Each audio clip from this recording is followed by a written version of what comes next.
What do plants give off when they are living? Oxygen. Oxygen, and we all breathe oxygen, so we wouldn't be breathing if it wasn't for plants, right?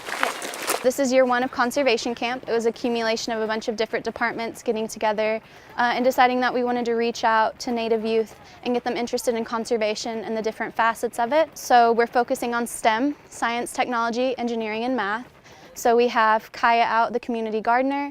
We have different people from environmental, from water quality to drones.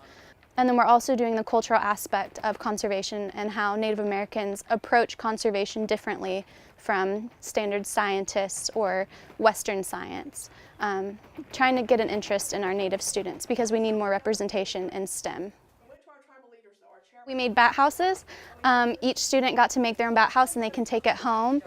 We talked about white nose syndrome and kind of the struggle that our Oklahoma bats are having and how they can help them. They eat all of your pest insects, so mosquitoes, moths, they're all part of the food chain. They also work to help pollinate.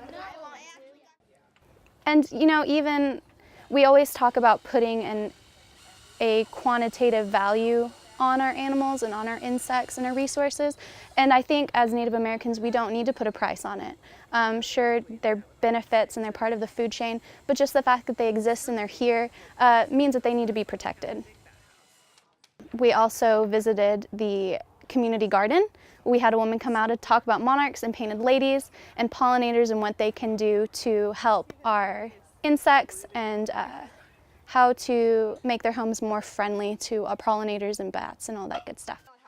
And education and outreach is important to these kids at this age because this is when they're kind of trying to figure out what they want to do and what they want to do for their future and plan for it.